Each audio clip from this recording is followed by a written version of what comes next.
मनीष राव मनीष राव महेंद्र बालकनाथ योगी महेंद्र बालकनाथ योगी मनीष राव मनीष राव मनीष राव महेंद्र बालकनाथ योगी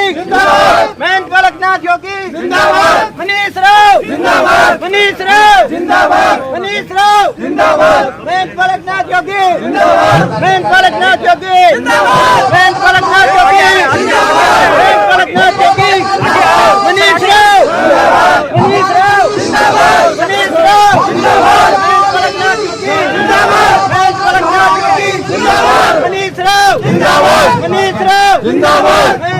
योगी महेंद्र बालकनाथ योगी मनीष राव मनीष राव महेंद्र बालकनाथ योगी महेंद्र बालकनाथ योगी मनीष राव मनीष राव मनीष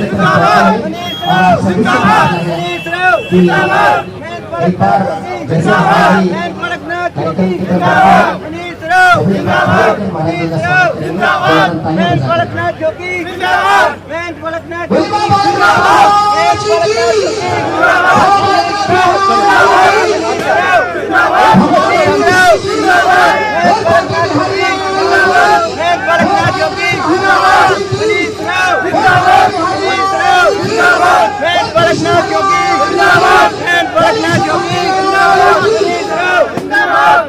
राव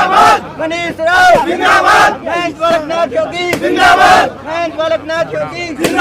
मनीष राव मनीष राव महेंद्र बालकनाथ योगी महेंद्र बालकनाथ मनीष राव महेंद्र बालकनाथ योगी महेंद्र बालकनाथ योगी मनीष राव मनीष राव महेंद्र बालकनाथ योगी महेंद्र बालकनाथ योगी मनीष राव मनीष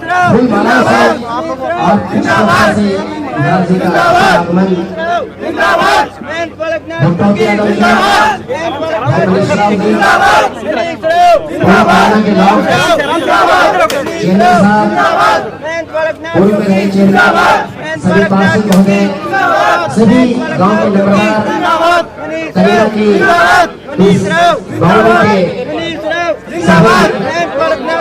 नंबरदार जो लोग बैठे हैं उन सभी के आगे मनीष राव महेंद्र बालकनाथ योगी महेंद्र बालकनाथ योगी मनीष राव मनीष राव महेंद्र बालकनाथ योगी महेंद्र बालकनाथ योगी मनीष राव मनीष राव महेंद्र बालकनाथ योगी महेंद्र बालकनाथ योगी महेंद्र बालकनाथ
बाबा मोलरनाथ की पावन धरती पर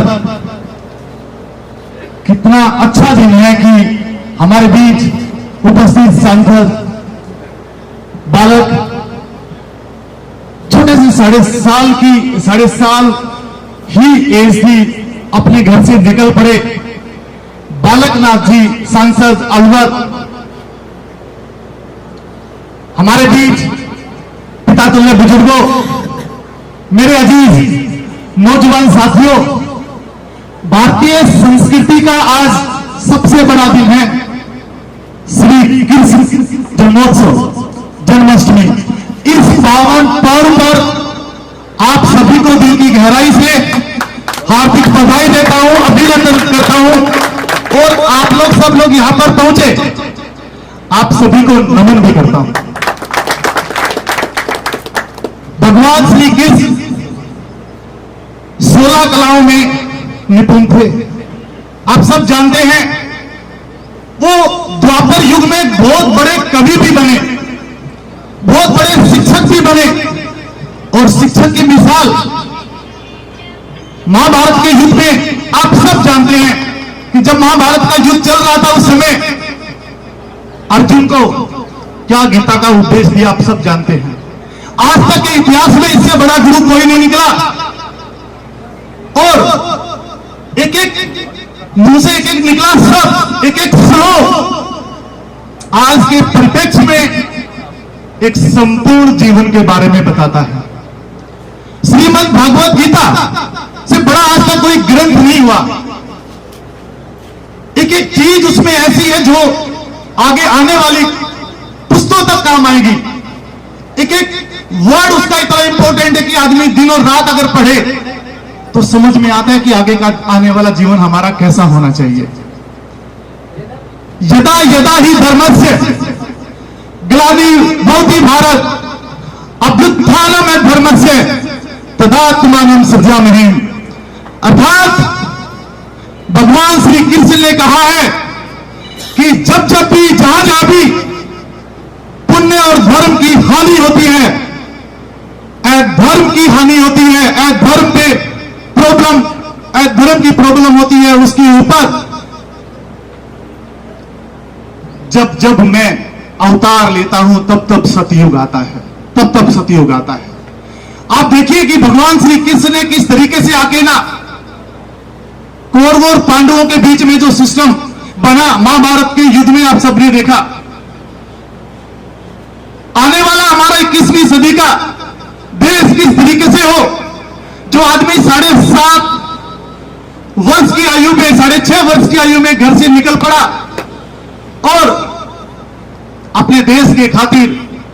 बाबा मस्तनाथ जी के चरणों में चले गए, अपने समाज के खातिर बाबा मस्तनाथ जी के चरणों में चले गए। ऐसे श्री बालकनाथ जी को मैं सचमुच में अपने दिल की गहराइयों से दोबारा से नमन करता हूं। हम नमन झुकाते हैं, हम सिर झुकाते हैं हमारे शौर्य और गौरव के प्रतीक राम दुलाराम जी के लिए। हम नमन करते हैं हमारे शहीदों को जिन्होंने आज ये वातावरण दिया, हम अच्छे से अपनी बात रख सकते हैं, बता सकते हैं। और हम नमन करते हैं उन सबको जिन्होंने हमारे देश को इस ऊंचाइयों पर ले जाने का काम किया। आने वाला देश कैसा हो, आप सबके सामने है 21वीं सदी का देश। अगर हम सब ने सर्वधर्म के ऊपर काम किया, अगर हम सब ने सर्वधर्म के ऊपर काम किया, सबको साथ ले जाने का काम किया, आने वाला समय हमारा होगा। देखिए आप 18वीं शताब्दी जो है किसी और की थी, 19वीं शताब्दी किसी और की थी, 20वीं शताब्दी अमेरिका की थी और 21वीं शताब्दी जिस पावन धरती के ऊपर हम सब लोग बैठे हैं, जो काम भगवान श्री कृष्ण ने किया, जो काम श्री बालकनाथ जी ने अभी तक किया, ऐसा ही काम हमारे यहां के समाज के लोगों ने किया हुआ है। ऐसा ही काम मैं बताना चाहूंगा कैसे किया है। पहले के जमाने में लोग हम सबको गाय चराने वाला बोलते थे, मजदूर बोलते थे, बागड़ी बोलते थे। आज आप सबके आशीर्वाद से ये स्थान, ये जगह, हमारा एरिया, हम सबको गर्व होगा कि हिंदुस्तान के नक्षत्र पर एजुकेशन के मामले में सबसे ऊपर है, सबसे ऊपर। पढ़ाई भी समाज की उन्नति में बहुत बड़ा काम करती है। यह भी एक समाज सेवा है। और जो प्यार, जो स्नेह आप लोगों ने दिया, सीएम साहब आए थे उस दिन, जो सैलाब, जन सैलाब उमड़ा था, वो कहीं ना कहीं श्रेय आप लोगों को जाता है कि हरियाणा की सबसे बड़ी रैली थी वो 50,000 लोगों की, उसका श्रेय आप लोगों को जाता है। उसके लिए भी मैं धन्यवाद करता हूं आप सभी का। और वैसे तो काफी बोलना होता है, बहुत कम टाइम मिल पाता है आप लोगों से रूबरू होने का, फिर भी मैं मेरी युवा पीढ़ी से यही प्रार्थना करूंगा कि सचमुच में भगवान श्री कृष्ण द्वारा बताए गए गीता के उपदेशों को जरूर पढ़ें, श्लोकों को जरूर पढ़ें और अपने जीवन में अपनाने का जरूर प्रयास करें। बहुत बहुत धन्यवाद आप सभी का, आप लोग पहुंचे। और एक बार जोर से तो नारा बोलेंगे हम लोग ना, भारत माता की, भारत माता की, बाबा बालकनाथ जी की। और सचमुच में अलवर के इलेक्शन में 2 या 3 दिन ही मैं श्री बालानाथ जी के साथ, बालकनाथ जी के साथ मिलने का सौभाग्य प्राप्त हुआ, तो सचमुच में दिल को छू लिया। इनकी जो कार्य प्रणाली थी, जो काम करने का तरीका था, सचमुच में दिल को छू गए। और एक ही बार में दिन में 12 बजे जब फोन किया तो एक बार में इन्होंने कहा कि भाई मैं बिल्कुल बाबा मोलरनाथ की इस पवित्र भूमि पर जरूर पहुंचूंगा, जरूर पहुंचूंगा। तो उसके लिए भी मैं महाराज जी का तहे दिल से शुक्रिया अदा करता हूं। बहुत बहुत धन्यवाद आप सभी। बोलिए योगीराज भगवान श्री कृष्ण की, बोलिए योगीराज भगवान श्री कृष्ण की। आज के इस कार्यक्रम में, जो कि बहुत ही सौभाग्यशाली आज का दिन है, आज भगवान श्री कृष्ण का जन्म होना है, क्योंकि रात्रि के 12 बजे जन्म होना है। और उनके जन्म के उत्सव की तैयारियों में आज न केवल भारत, पूरा विश्व उस प्रतीक्षा की घड़ी को निहार रहा है जब भगवान श्री कृष्ण हर साल की भांति पुनः एक बार जन्म लेंगे और उनके आशीर्वाद से फलीभूत होकर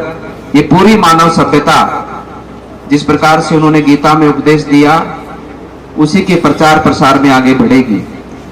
आज इस कार्यक्रम में उपस्थित हैं, जिनके मार्गदर्शन में, जिनके कुशल नेतृत्व में, जिनके समाज सेवा के प्रति अपनी सेवा भावना के साथ जुड़े हुए आप सभी लोग यहाँ पर एकत्रित हुए हैं। ऐसे हमारे बीच में उपस्थित ओम प्रकाश जी, जो कि आरपीएस ग्रुप के चेयरमैन हैं। उपस्थित हमारे बीच में राम सिंह जी, जो कि पूर्व जिला प्रमुख हैं। और विशेष रूप से हमारे बीच में उपस्थित हैं जो हमारे बुजुर्ग हैं और हमारे मार्गदर्शक हैं, और सदैव समाज को संरक्षण उन्होंने अपनी काबिलियत के माध्यम से दिया है। ऐसे retired DGP Shri RS Yadav ji, पूर्व चेयरमैन, वर्तमान चेयरमैन श्री जेलदार साहब जी भी उपस्थित हैं। आरएस लोढ़ा जी भी, जो कि पूर्व नगर पालिका के चेयरमैन रहे हैं। और समाज के तमाम सभी प्रतिष्ठित व्यक्ति यहाँ पर मुझे दिख रहे हैं, जो समाज का, अपने अपने क्षेत्र में समाज का नेतृत्व करते हैं और समाज के अंदर मानवता के कायम करने के लिए निरंतर प्रयासरत करते हैं। ऐसे समाज के सभी प्रमुख महानुभावगण, युवा साथियों, मैं बहुत खुशी महसूस कर रहा हूं आज आप सबके बीच में यहाँ पर आकर। और भाई मनीष जी ने जिस मेहनत से और जिस लगन से और जिस निष्ठा से, क्योंकि बहुत से लोग मिलते हैं जिनके अलग अलग माध्यम होते हैं, अलग अलग कारण होते हैं मिलने के, लेकिन बिल्कुल निस्वार्थ भावना से, केवल और केवल प्रेम भावना से जो मिलते हैं, वो मनीष राव जी मिलते हैं मुझसे। और हर सदा एक इस भाव से रहते हैं कि मैं कुछ समाज के लिए कर पाऊं। मेरे पूर्वजों ने मुझे जो आशीर्वाद दिया है, जिस कुल में मैं पैदा हुआ हूं, और मेरे पिता की मेहनत से जो हमने आज शिक्षा के प्रसार में जो कार्य किया है, शिक्षा के क्षेत्र में हमारे क्षेत्र के युवा छात्र छात्राओं को आगे बढ़ने का एक अवसर प्रदान किया है, उसी के माध्यम से मैं समाज के लिए कुछ और कर पाऊं। केवल इनका यही स्वार्थ है, कोई और व्यक्तिगत स्वार्थ नहीं है कि आज मेरे पास में स्कूलों की श्रृंखला हो गई है, आज मेरे पिता को और मेरे के नाम को पूरा हरियाणा जानता है। क्योंकि आप सब भी जानते हैं, जो सक्षम होता है वही कुछ कर पाता है। वो जो सक्षम व्यक्ति है, जिसके अंदर समाज की सेवा की भावना हो,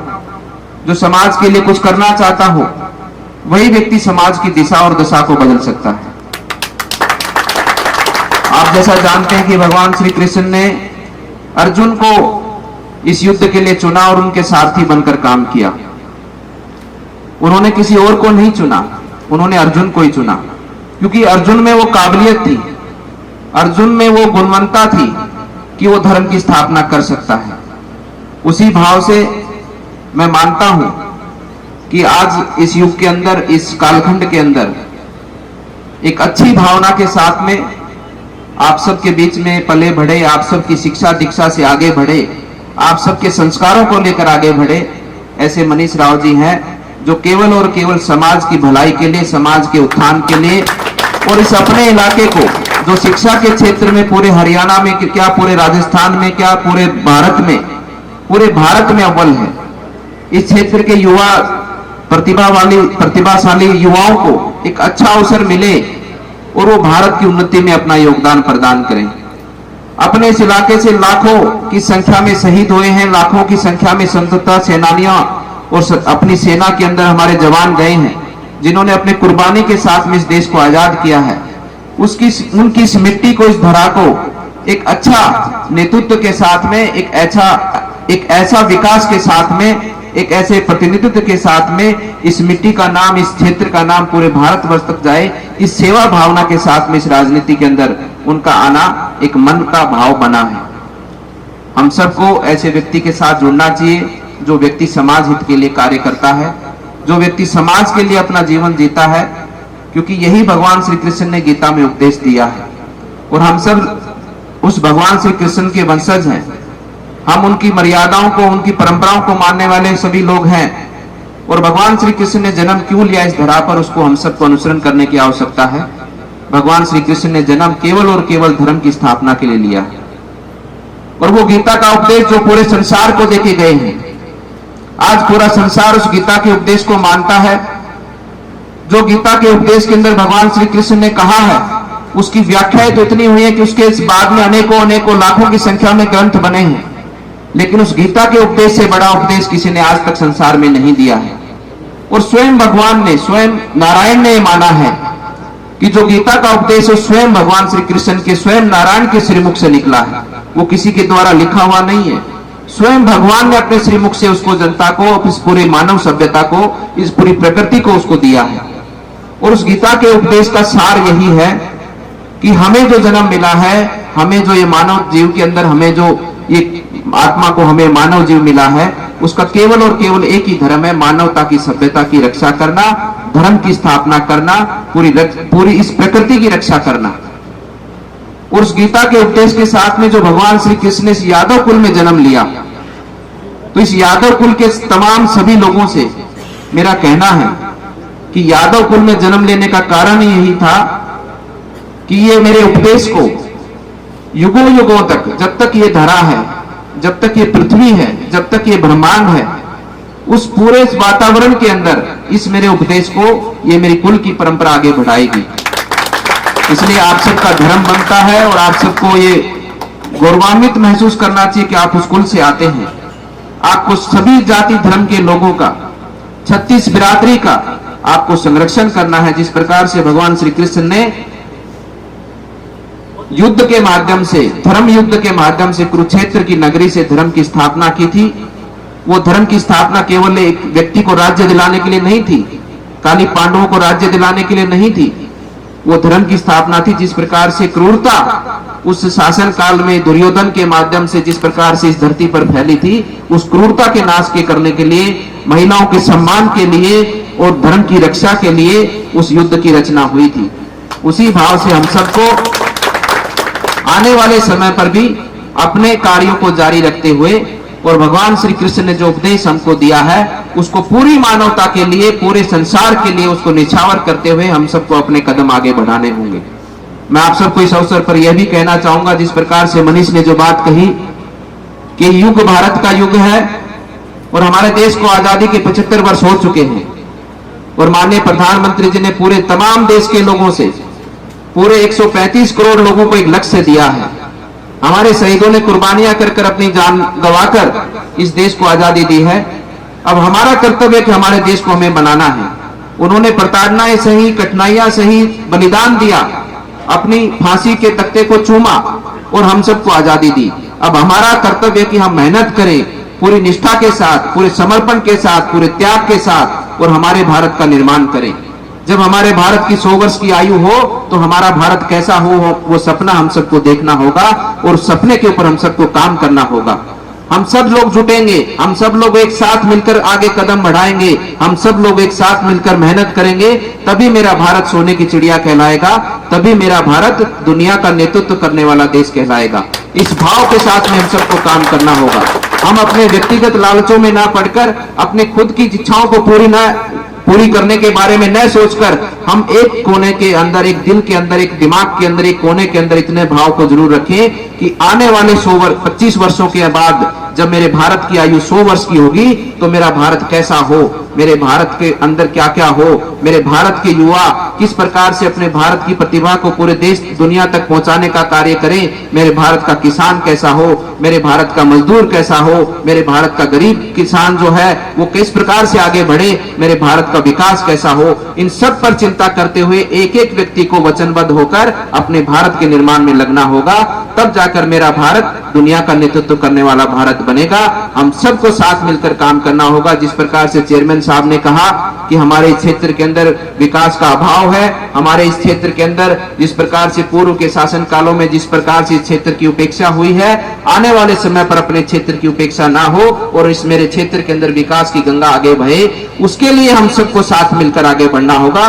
क्योंकि हमारा भी दायित्व है कि हम भी भारतवासी हैं और नेतृत्व भी हमारे बीच में से ही निकल कर आगे बढ़ता है, विकास भी हमारे बीच में से निकल कर आगे जाता है। विकास हो तो पूरी मजबूती के साथ हो, पूरी गुणवत्ता के साथ हो, और शिक्षा हो तो पूरी निष्ठा के साथ में हो, और भाव हो तो पूरी समर्पणता के साथ में हो। इस प्रकार से हमारे भारत में और हम सबको अपनी बुद्धि के अंदर निर्माण करना होगा। आप सब ने इतने कम समय पर इतना भाव विभोर होकर और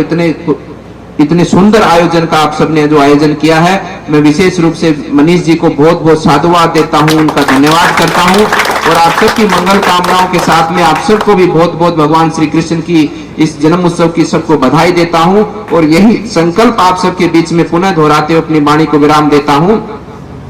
कि मेरा जन्म और मेरा कर्म तो सिर्फ एक ही है कि मेरे भारत माता की और मेरे मानव जीव जंतुओं की सबकी सेवा करना। और यही उपदेश मेरे गुरु महाराज जी ने मुझे दिया है, यही गुरु मंत्र उन्होंने दिया है कि सदैव मानवता के लिए काम करना, सदैव समाज के लिए काम करना। लेकिन मैं आप सबसे भी यही कहना चाहता हूं कि आने वाले समय पर हम सब मिलकर अपने भारत का निर्माण आगे बढ़ाएं और इस भगवान के इस पावन पर्व के शुभ अवसर पर सभी पूज्य देवी देवताओं के इस आशीर्वाद के साथ, बाबा मोलन नाथ जी के आशीर्वाद के साथ में, वो भी नाथ जी की, नाथ संप्रदाय की परंपरा के संत हुए जिन्होंने यहाँ पर आकर अपनी तपो भूमि से, इस तपोस्थली से इस आप सबको आशीर्वाद देते हुए आप सबको फलीभूत किया। उन सब महान सिद्धों की ओर से आप सबको आशीर्वाद देते हुए अपनी वाणी को विराम देता हूँ। सर्वे भवन्तु सुखिनः, सर्वे सन्तु निरामया, सर्वे भद्राणि पश्यन्तु मा कस्य दुर्भाग् भवे। आप सब लोग सुखी हो, निरोगी हो और इसी प्रकार से अपने राष्ट्र को, अपने देश को आगे बढ़ाने के लिए एकजुटता के साथ आगे बढ़े। बोलिए भारत माता की जय। उनके साथ आए हुए सभी मेरे आदरणीय साथीगण, दूर दूर से, कनीना से आप सभी इस जन्माष्टमी पावन पर आए, मैं आप सभी का बहुत बहुत धन्यवाद करता हूं। बहुत बहुत धन्यवाद करता हूं कि थोड़े से समय में आप लोग इतनी संख्या में आकर पूजनीय महंत बालकनाथ जी के दर्शन करने के लिए, उनके आशीर्वाद के लिए और भगवान कृष्ण की आज जन्माष्टमी को शानदार तरीके से मनाने के लिए आप लोग पधारे। मैं आप सभी का बहुत बहुत धन्यवाद करता हूं। बहुत बहुत धन्यवाद करता हूं। एक बार जोर से नारे लगा दीजिएगा, भारत माता की, भारत माता की, बाबा बालकनाथ जी की, बाबा बालकनाथ जी की, बाबा मौलानाथ की।